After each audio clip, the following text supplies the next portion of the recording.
An April night in Low County, Michigan was deceptively calm. As the hours grew late, one woman stood at a crossroads, about to make a decision that would irrevocably alter her life. Her sprawling home was set amidst acres of open fields, a place where she had painstakingly built not just a house, but a thriving business and a family legacy over many years. But that night, behind closed doors, the entire world she had constructed was on the brink of collapse. By morning, the stillness of the countryside would conceal a terrible secret. The aftermath, a fractured marriage, a family torn apart, and a woman the entire community would soon be desperately searching for. The events inside that farmhouse on April 24, 2021, remain one of the most haunting mysteries in Michigan's history, a complex tale of love, power, and betrayal that would take years to unravel. Before we proceed with the investigation, please support our work by hitting the like button, subscribing for more in-depth crime documentaries, and activating the notification bell to stay updated on this case. Let me know in the comments what part of the world you're watching from. It's always powerful to see how these cases resonate globally and unite people in the pursuit of justice and the search for truth. Your engagement is crucial. It helps us bring these important stories to a wider audience, raising awareness and reinforcing the critical importance of persistently seeking answers, no matter how long the road to justice may be. Thank you for being a part of this community and for standing for the truth. Now, let's return to the timeline of events. She was the owner of a successful trucking company, had a beautiful home, was a mother to 5 children, and was deeply rooted in her Michigan community. At 52 years old, she had earned the respect of everyone who knew her for her relentless work ethic, her genuine kindness, and a smile that seemed ever present. Her company, DDW Investments, had evolved from a modest family operation into a regional powerhouse. Dee was admired for her strength and natural leadership, but that resilience was being tested like never before. For 15 years, Dee had been married to Dale John Warner, a man whose initial charm had given way to a controlling and menacing demeanor. What started as a partnership had insidiously morphed into a dynamic of total dominance. Dale exerted control over every facet of their lives, from the business to their finances, and extended even to Dee's private communications. He demanded her passwords, tracked her vehicle, and installed a network of cameras across their property. Those close to Dee observed that she had become a prisoner in her own home, in her own life, but Dee had secretly reached a breaking point. By late April of 2021, her decision was made. She was leaving Dale. She woke up on Saturday, April 24th, determined to take her first concrete steps toward a new life. This wasn't merely about ending a marriage. It was about reclaiming her own existence. Her first act of the day was routine, yet deeply symbolic. She drove to a local salon for an eyelash appointment with her esthetician, Kelly Jo Stace, who would later recall the appointment with vivid detail. Kelly noted that Dee appeared exhausted, her eyes red and swollen from what looked like hours of crying, yet she still booked her regular appointment for the following week. This small act would later become a critical piece of evidence for investigators, suggesting Dee was planning for a future, not preparing to vanish. As her day wound down, Dee made a point to visit her children. Her first stop was to see her daughter, Amber Warner, who was there with Dee's son, Zach Bach. Both of them sensed immediately that something was deeply wrong. Dee fought back tears, but they wouldn't stop. She confessed to Zach that her fear wasn't of being alone, it was of Dale. She was done with the constant surveillance, the exploitation, and the belittling. Later, in an effort to maintain a sense of normalcy, she attended a soccer game with her younger daughter, Lena Warner. From the sidelines, she put on a brave face, cheering, smiling, and making small talk with the other parents. It was a convincing performance, but beneath the smile was a woman consumed by fear. Friends would later recall that she clutched her phone the entire time, her mind clearly elsewhere. That afternoon, Dee sent a text to her son, Zach. She declared she was through with the fighting, the marriage, and the constant business disputes. She even offered Dale her shares in their family businesses, drawing a clear line in the sand. As darkness settled over the Warner farm, tensions finally boiled over. A massive argument erupted between Dee, Dale, and Todd Nienk, one of their employees, who had become increasingly entangled in their operations. The conflict was a toxic mix of money, power, and perceived betrayal, all festering issues central to life at the Warner farm. Dee suspected Todd was making financial decisions behind her back, with Dale's full support. The screaming escalated to a point where Dee reportedly felt threatened, prompting a decision that would ultimately cast a dark shadow over everyone who cared about her. Her 9-year-old daughter was away for the weekend, staying with a friend. But around 8:30 that evening, Dee seemed to have a premonition that something terrible was on the horizon. During a phone call that night with her business mentor, Stephanie Volko, Dee confessed that anxiety was causing her to shake and throw up, even making her hyperventilate. She revealed that she'd told Dale she was ready to liquidate everything to dissolve the business and end their marriage for good. Stephanie urged her to stay safe and avoid confrontation, but Dee was determined to see it through. Later, at 10:24 p.m., a friend sent a text checking in on her. Dee was known for her quick replies, but this time, there was only silence. Nearly 30 minutes later, a reply finally came through. It was a single letter, K. This was completely out of character for Dee. She never texted like that. That one-letter response, cold, impersonal, and robotic, struck everyone who knew her as deeply unsettling. It would also be the last communication ever received from her. The next morning, around 9 a.m., Dee's daughter, Raquel, arrived for their regular Sunday breakfast, a long-standing family tradition. She brought her boyfriend and their young child, fully expecting her mom to greet them with coffee and laughter, just like every other weekend. This time, however, the house was empty. Raquel called out for her mom. No response. An unnerving quiet filled the home. Then, she spotted Dale outside, who calmly informed her that Dee wasn't there. When Raquel pressed him about her mother's whereabouts, Dale held up Dee's $50,000 wedding ring, a sight that stopped Raquel cold. He claimed he'd found it on his desk, suggesting Dee had left it behind before she left. But Raquel knew her mother never, ever, took that ring off. To Dee, it wasn't just a piece of jewelry. It was a part of who she was. Soon, worried friends and family started calling, trying to locate Dee.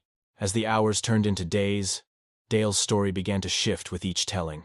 He claimed Dee had left on her own with just her purse, a curling iron, some hairspray, and a small travel bag. He speculated that she might be staying with a friend, or had simply decided she needed some time away.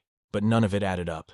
Both of Dee's cars were still on the property, one in the garage, the other parked right next to her office. Her phone, bank cards, and other personal items had been untouched since the previous night. There were no outgoing calls or texts, and absolutely no evidence to suggest she had planned to go anywhere. Her community's concern grew until finally, someone contacted the Lincoln County Sheriff's Office to request a wellness check at the Warner residence. When deputies arrived, their first point of contact was Dale Warner. Right from the beginning, investigators felt something was off. He was pleasant, composed, almost unnervingly casual. His demeanor didn't seem to match the gravity of the situation. During questioning, Dale offered a peculiar piece of information.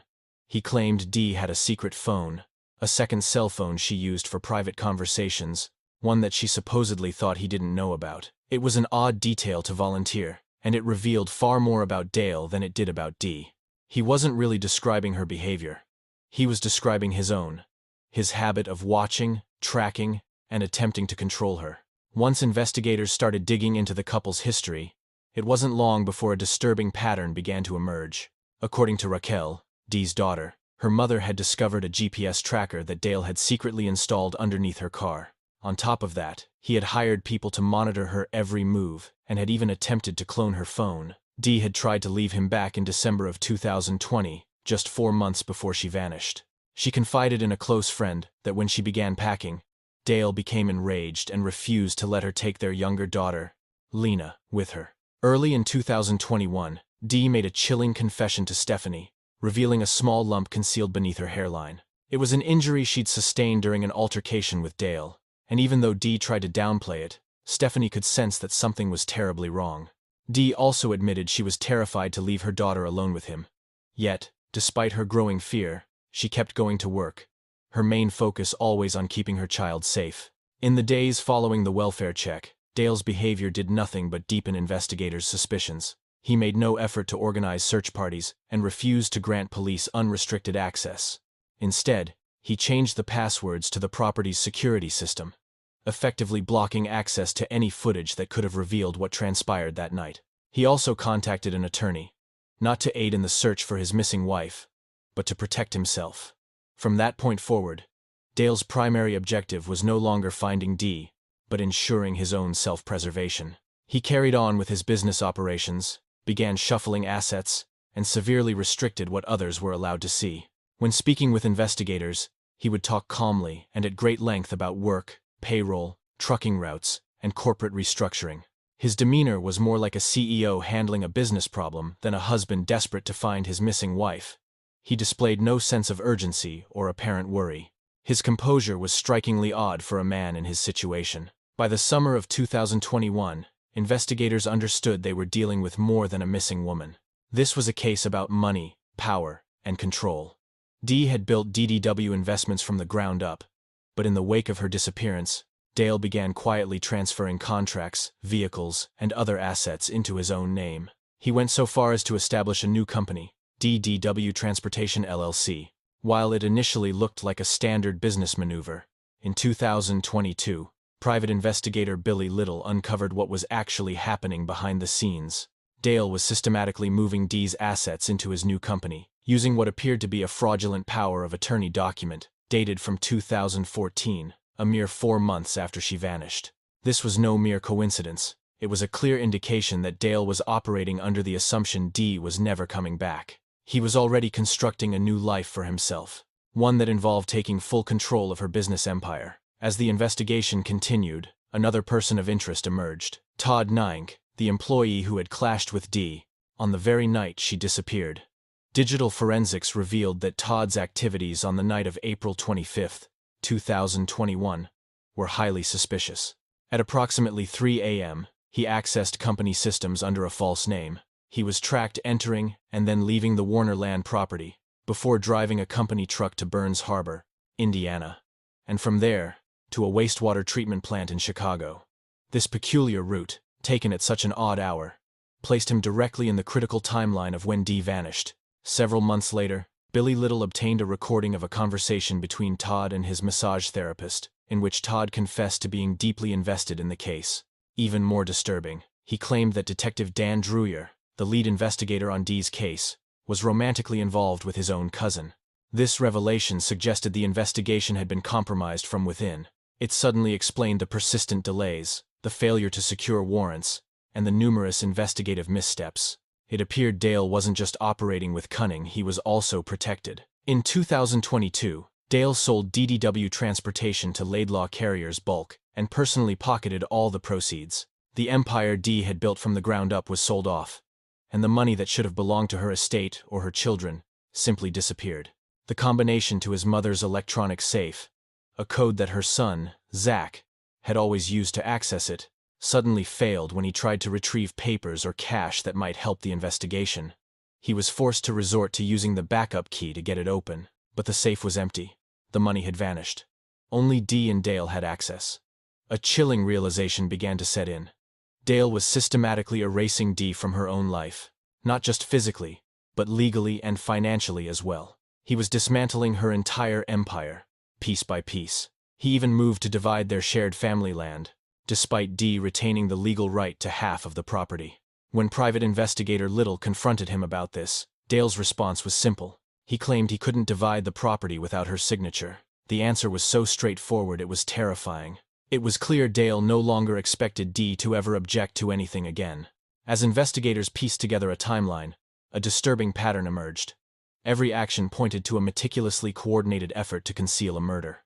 Dale's tightening control, Todd's suspicious movements, the sizable money transfers, and the changed camera passwords. An overwhelming amount of evidence had been compiled by the Michigan State Police and Lenawee County prosecutors over a painstaking period of nearly 2 years. This mountain of proof included financial documents, digital forensics, witness testimony, and expert analysis. There was no single smoking gun, but rather a constellation of smaller clues, all pointing in one undeniable direction. Even without a body, investigators were confident they had their man. The Michigan State Police were preparing to make their move. After 20 months of relentless investigation, on November 21, 2023, news broke that 53-year-old Dale John Warner was under arrest for open murder and tampering with evidence in connection to his wife's disappearance. The following day, during his arraignment, Dale appeared calm, almost defiant. He was labeled a flight risk, a manipulator, and a threat to the community. When the judge asked for his plea, he stared her directly in the eye and declared, "Not guilty."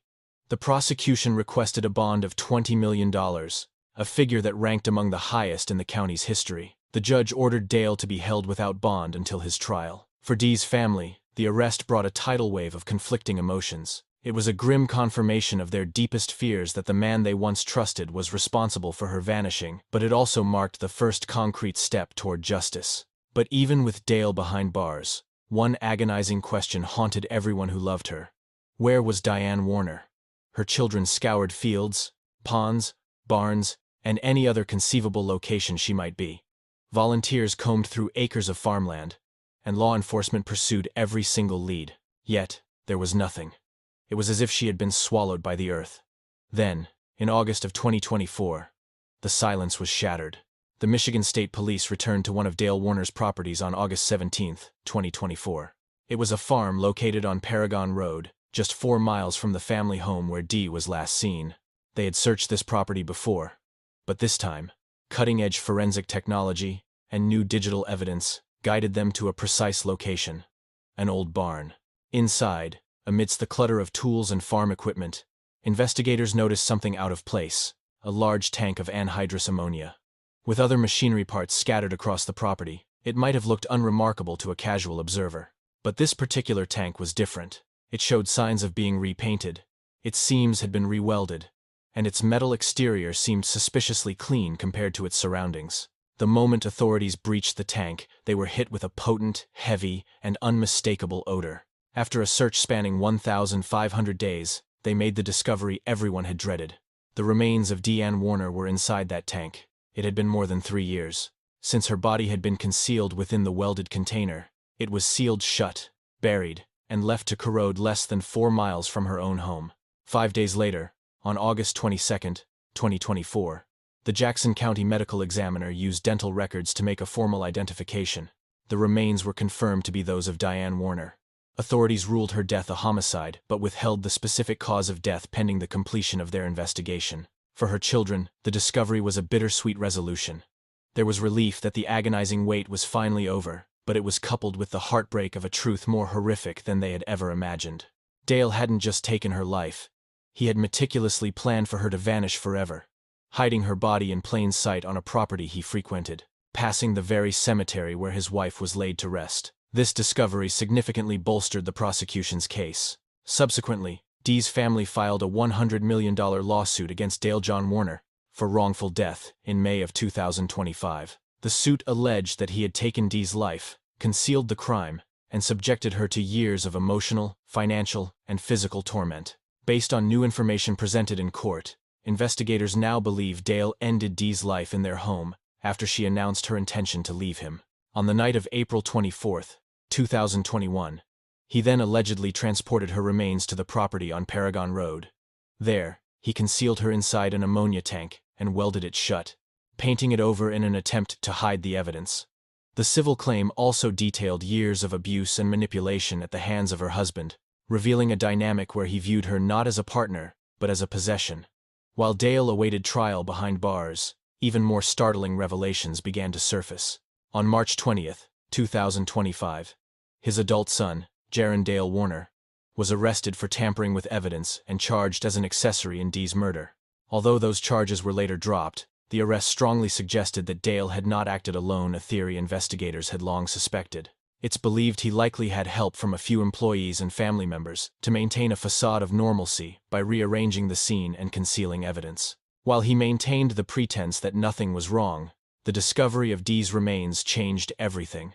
For the first time, prosecutors had undeniable proof of a homicide, not just circumstantial evidence suggesting she had died.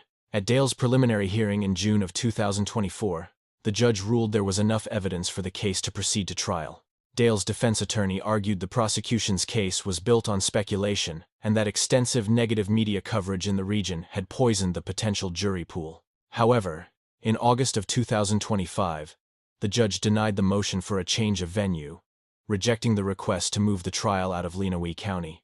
He asserted that a fair and impartial jury could still be found, and that justice should be served in the county where the crime occurred. The trial was scheduled for January of 2026, nearly 5 years to the day after Dee vanished. For the Warner family, the years of anguish had forged their grief into unwavering resolve. They never abandoned their search or their faith. They had maintained from the start that Dale was responsible. And now, the evidence had finally caught up to their conviction. A quiet hangs over the barn on Paragon Road now. The tank that once concealed Dee's body has been removed as evidence, leaving behind only an impression in the ground, a scar that serves as a reminder of what was hidden there, and of the incredible effort it took to bring it to light. Her story endures as a stark warning about those who hide their darkness behind a facade of power and control, and as a tribute to the victims who fight back, even when their voices have been silenced. In the end, someone did find Diane Warner. The truth was uncovered for her.